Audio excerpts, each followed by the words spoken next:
Anger takes on many forms. Sometimes it's like when the PA hits you on the knee with that little rubber hammer. Your leg jumps without you thinking about it. For others, anger is a slow burn that leads to an explosion. For others, the anger is swallowed with food or alcohol. For others still, the anger is not dealt with and leads to ulcers and heart attacks. What does the acronym SPORTS stand for? Slap, pull, observe, release, tap, and squeeze. If you've served a minute in the military, you know it's the time-honored technique for unjamming your M16. What if I told you that sports could also help you deal with your anger? I'll tell you how in just a moment. But right now, we're going to spend some time on anger. Before we get too far, I want to do an azimuth check. This training is dedicated and written for you, fellow veterans. You are a unique and special group of men. Some of you seasoned warriors were drafted, but most of us are part of the all-volunteer force. Regardless of how you came in, you have defended this country, whether out there in front or in the rear. Many of you served an initial hitch. Some made it a career. A number of you were placed in harm's way. You saw those whom you loved injured and killed. Our country is grateful for your service, and your fellow warriors thank you. I thank you. Families, church, community, and country respect your service.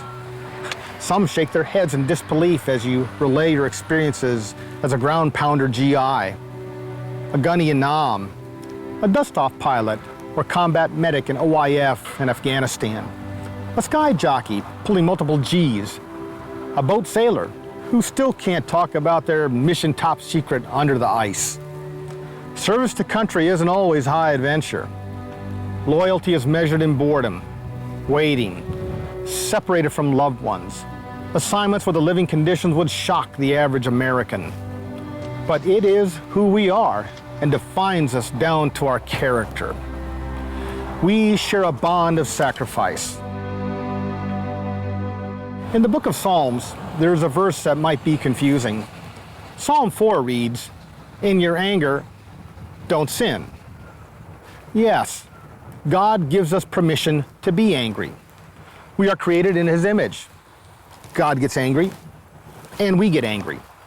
The issue isn't anger, but what we do with it. If you've ever failed out of a military school or known someone who has, you've heard the term or a phrase similar to, "Yep, did the duffel bag drag." What a great term.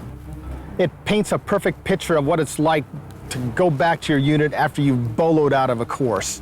You're told to shove everything on your packing list that doesn't fit in your rucksack into the duffel bag. So you get back to your duty station. You report in and feel like you got this big L on your forehead. Your leadership is obligated to counsel you for your failure. Afterwards, you unclip your duffel bag, heft it over your shoulder, and pour the contents out. All kinds of stuff come out. Items from your packing list and everything else that couldn't fit in your ruck. So it is with anger. Anger is like a duffel bag we drag around with us. We carry all kinds of junk and stuff with us that set off our anger. So how do you deal with the anger duffel bag? Well, many of us do all kinds of things. Most of them aren't helpful. Some of us shove it down deep. We repress and hide our anger. Some men drink, way too much. Others eat, not out of hunger, but frustration and anger. Others self-medicate with drugs of various kinds. These are all challenges. They're difficult enough for men, but especially challenging to those of us who serve our country. Many of us have learned this as a survival skill when in war. It's not possible in the middle of a battle to stop and express and explore the powerful feelings, nor is it appropriate to cease leading others, direct fire on the enemy's position, treating casualties, preparing equipment, and ask, what's going on with me? But now you can. You have a new mission, a new set of orders. You are called to another assignment. It's not TDY. Your PCS is that you are a child of God, a member of His kingdom. With this permanent change of station comes the gift of forgiveness and hope as you look and understand your anger. Do a PMCS on yourself, and here's what I mean. Next time you get angry, go ahead and ask, what's really going on with me? Look at it this way. Are you angry or threatened? Are you mad or are you deeply hurt? Are you ticked off or in grief? Are you jealous, disappointed, belittled, frustrated? It's easy to feel like you're getting the short end of the stick. We can be vindictive and revengeful. It gets uglier if we let our anger boil in our gut. Forgiveness is something that we must seek. The next time you get angry, yes, it will happen, remember the example in the beginning. Sports. Stop, pray, observe, reality check, talk, and share. Stop what you're doing or about to do. The price is too high to pay to hurt someone or hurt yourself. Pray. Nothing wrong with expressing your deepest feeling to someone who listens. Observe what's going on around you. Your anger may be telling you that you need to exfiltrate the area. Reality check. Am I feeling the way I'm supposed to?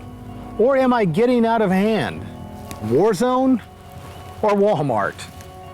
Talk about what's going on with you to those you trust. A fellow vet, your wife, a friend. Share with others how you overcome and adapt through anger. Be a listening friend to those in need.